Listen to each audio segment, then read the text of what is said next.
live now at 6:30. Yellow and red flaming house on fire. House was in flames. It was gone. Well, flames ripping through a home in West Spokane. Take a look at this video new this morning. Fire investigators have not even been able to enter the home because of structural issues this morning. This footage of flames captured by our photographers about 1:30 this morning as KHQ arrived first to the scene near High Bridge Park. Good morning on this Friday. Glad you're with us. I'm Sean Owsley. And I'm Shelley Monahan. This fire was complex and at one point threatened multiple homes in the area. Right now, bringing you up to date with the latest as we continue to see firefighters assess the damage. Let's go back out live now to Katie Steiner. Katie? Hey guys, like you said, this fire started at 1:30 this morning. Take a look though, it's still smoking and you can see fire crews are still working on this house hours later. But let's take a look at some of the video that we shot right at 1:30, 2 o'clock when we got here. Crews couldn't even go inside of the house. The fire was so bad when they got here. They were very defensive with this. It actually took them an hour and a half to knock down the flames and even longer to get it all out. Nobody was able to go inside, so they weren't able to tell if anybody was inside. But I did talk to a firefighter and he said that the people that were inside renting the home were evicted the day before. Now, as you can see with this video, huge flames. I mean, you can just see how big this fire was. And luckily, firefighters were able to contain it just to this one house, and no other homes were affected in the area. And the fire investigator also was on scene here earlier. I talked to him about 4 o'clock this morning. He hasn't been inside yet either because it is just too dangerous. He was here talking to neighbors, talking to witnesses, trying to figure out what happened, but he's going to be back here. It's now light. So he's going to be back out here at 8 o'clock this morning trying to figure out exactly what happened. And they're going to be able to do a lot more investigating at 8 o'clock this morning. And as you can see here, only 20% of this house is still standing. 80% of it collapsed. You can see the entire roof is gone. And obviously this house is a total loss. But we're going to send it back into the studio with Sean and Shelley. Guys. All right, thanks very much. A tremendous amount of damage there. Well, just in this morning, Spokane police say they have caught a convicted felon and a known gang member and recovered 3 loaded handguns while in pursuit of that suspect. Responding to a shots fired call on East Joseph, police were warned about a minivan that was seen speeding away after finding, then losing, and then finding that vehicle again. Police finally were able to get the suspects out of the vehicle on a foot chase. A suspect ran off before police cornered him in a yard. They held back and were verbally able to convince that suspect to surrender, to give up. 28-year-old Maceo Williams was booked on multiple charges. In just a few minutes, we'll go in depth with how this situation could have been a lot different for the suspect or police. KHQ crime tracker Kalai Chalk is in touch with authorities and has details on how you can prevent putting yourself and others in danger when situations like these arise around you. Pullman police traveled to the west side of the state to arrest 2 assault suspects in Mukilteo as part of an agreement, but those suspects did not show up at the police department as planned. Pullman police detectives tracked to Mukilteo Thursday to arrest Robert Bean and Matt Soriano. Both men are wanted in connection with the assault on WSU professor Dr. David Warner. Pullman police say detectives had agreed to terms to meet the 2 of them at the Mukilteo police department, but the 2 never showed. Now police on the west side are looking for those 2 suspects. Meantime, no alcohol, bars, or taverns. That's what a judge told a Washington State University senior when he released him pending a first-degree assault charge in that attack on the WSU instructor. 23-year-old Joshua Nance walked free last night after he was arrested by Pullman police detectives in his alleged involvement in that brutal attack on Dr. Warner. 2 murder suspects in 2 separate, unrelated crimes will be appearing in court in eastern Washington today. First, the man police say murdered his mom and girlfriend, Yvonne Moore, in 2011 will appear in court. Derek Vargas was charged officially with that crime in October of 2011 after he was investigated for rape just months before that.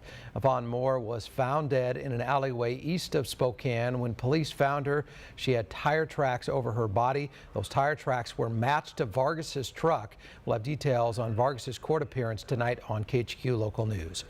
Plus, one of 2 men accused of murder in the death of Bonnie Lake resident Marcus Schur will appear in court today for another hearing. Frank Lascano, brother of Daniel Lascano, was implicated in the murder, will face life in prison if convicted on those charges. Well, new this morning, Spokane fire detectives are looking into a gas leak that happened on the South Hill near a construction site. It happened near 29th and Bernard when someone alerted crews to a natural gas leak coming from a larger natural gas line buried under the street there. Teams evacuated surrounding homes in the area. No explosive limits of gas were detected, and after 24 minutes from the time of the call, the leak was stopped by a Vista crew shutting down numerous valves. There were a total of 51 homes affected by that shutdown. It is that time of year again. KHQ, Secure Shred, and American West Bank are teaming up to bring you another Shred Day. But we need your help more than ever, because this time, with your help, we are going to attempt a world record. We're going to collect and shred, we hope, more than 56 tons of paper. The location of the event this year, Sprague and Sullivan, in the parking lot of the American West Bank. We'll start shredding next Wednesday morning at 6 a.m. and stop Wednesday evening at 6:30. So start gathering up those documents that you want to have destroyed, and we hope to see you at our next Shred Day. Well, listen to this. Wind gusts of 50 miles an hour, toppling trees into power lines, knocking out electricity in some areas of Plain Lake, Wenatchee, and Cashmere's Mission Creek. It also blew an awning onto railroad tracks near Dryden. Chelan County deputies say a downed tree blocked River Road near the Winton School north of Leavenworth and actually kept a school bus from dropping off some of the students. Meantime, state of emergency declared in Mississippi, and you're seeing the reason why. Severe weather, reports of a tornado. Earlier last night, Governor Phil Bryant declared that state of emergency in Kemper and Noxubee counties. Aerial footage video in Kemper County shows some homes simply leveled, destroyed, trees ripped to pieces. Mississippi Emergency Management Agency says it has received a report of 1 death and 5 injuries in Kemper County. 7 Mississippi counties have submitted damage reports.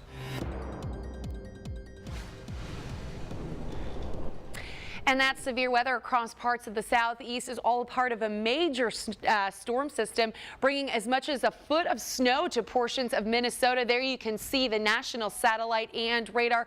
That cold front that did provide those severe storms is now pushing off into the north and east, bringing lots of rain to the northeast. But you can see that spiraling up around Minnesota and Wisconsin.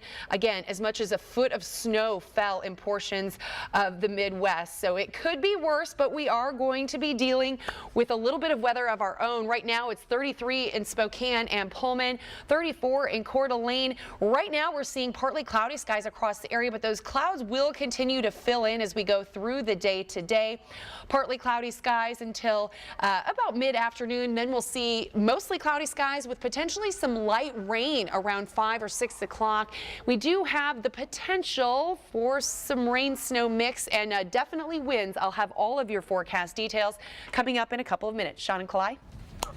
All right, thanks very much. And a crime tracker moved over to the Interactive Center with our crime tracker, Kalai Chaka. And Kalai, we read the story that happened on East Joseph that unfolded there as they cornered a suspect in a yard. And you've been in touch new with authorities this morning talking about what to do, what not to do. Walk us through. Right. Well, and they're saying that it could have been a lot worse, especially since officers found 3 loaded handguns after they caught up with Maceo Williams. And they're saying they're so lucky that no shots were fired. Police are trained to keep an eye on those hands. And they're saying that Maceo was actually reaching into his waistband as he was running from police, as the officer yelled to him to put his hands up. He didn't listen. So it's really where your hands are, what they're able to see, that really can make a difference, a split-second decision there in a very tenuous and stressful situation. Right, and the police department is saying that, you know, each situation is absolutely different. It's up to the officer to make their own call, and in this situation, he chose not to fire. It all ended up well and good. However, I talked to Deputy Craig Chamberlain this morning, and he's telling me that anytime someone reaches for their waistband, it's for a reason. He simply said no one's putting their hands there because they're tired and they want to rest their hands, and officers know that. He also wanted to mention to me that, you know, sometimes it is a case of mistaken identity. Sometimes maybe you match a description of a suspect.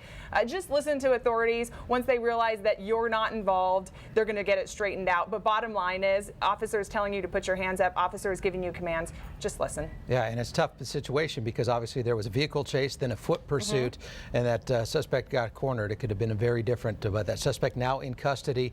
Everybody is fine, and it will work its way now through the court system. Absolutely. All right, thanks very much, Kalai. Shelley, over to you. All right, switching gears, the home improvement show in town this weekend, and that's where we find our very own Matt Rogers. Hey, Matty. Hey, Shelley, yeah, the 14th annual Premier Home Improvement Show with the Spokane Home Builders Association. All kinds of things to see and do here at the show at the fairgrounds, which starts today at noon through 7 o'clock tonight. Then tomorrow, 10 to 7, Sunday, 10 to 5, and they have all kinds of fun giveaways. $2 or 2 cans of food will get you $2 off admission, so that's kind of cool as well. One of the exhibitors here, one of the things you can find, bath fitter, and I'm joined with by Andrew Starnino. Good morning to you, Andrew. Good morning. Hey, thanks for being here at such an early hour. I want to talk about what you guys do because this is cool. A lot of homes in Spokane, maybe older homes, have those old bathtubs, Andrew, that aren't looking so hot these days, but they still work. How can you make them look better? Well, what we would do is, as you can come in here, you can see our old turquoise tub underneath here. Isn't that lovely? If you have a steel or cast iron tub, what we would do is make you a beautiful brand new acrylic tub liner. You can pick the color, you can pick the skirt front, and then what we would do is install a brand new tub right over top of your existing one. What that means, you remove the cost of destroying the existing plumbing, the existing floor, and there you go, you have a brand new tub. So you get to keep the tub, it just looks a lot better, obviously, like brand new, really, after you're all said and done. And trim all the costs of traditional remodeling. What about the walls? Once you have all that done, what we can do is come in and put in a one-piece wall system. We can install that over top of your existing ceramic tiles. You can put in new faucets and accessories. So you don't even have to take the old tile out. You can put that right over the top of it. Exactly, and everything will be installed all in one day for you. Very nice. And then when it comes to showers here too. What we can do is remove an existing tub and put in a tub to shower conversion, which can also be installed all in one day. Wow, unreal. And you guys have a showroom in the Spokane Valley Mall, and obviously we'll be here at the Home Improvement Show throughout the weekend. Right, and if you're not able to make it to the Spokane Home Builders Show, you can also come by our showroom inside the Spokane Valley Mall upstairs by Macy's. All right. Well, Andrew, very cool. I could definitely see some use of that in my home. So thanks for showing that off again. Bath fitter.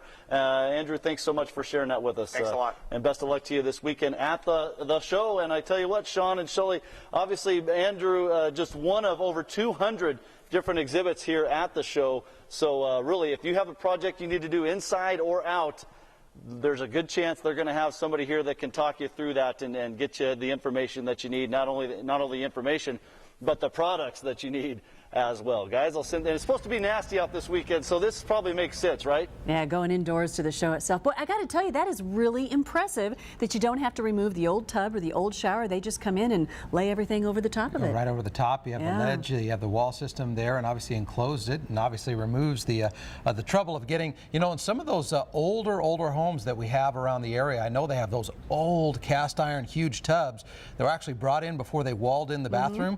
You can't get them back out. They don't fit out the door. They don't fit out the window. They're so pretty, though. Yeah, but you got to go over them, especially if it's wearing. If it's 100 years old, you might want to think about home improvements. All right, it is 6:43. We are going to take a quick break. When we come back, Amy Rose's weekend forecast.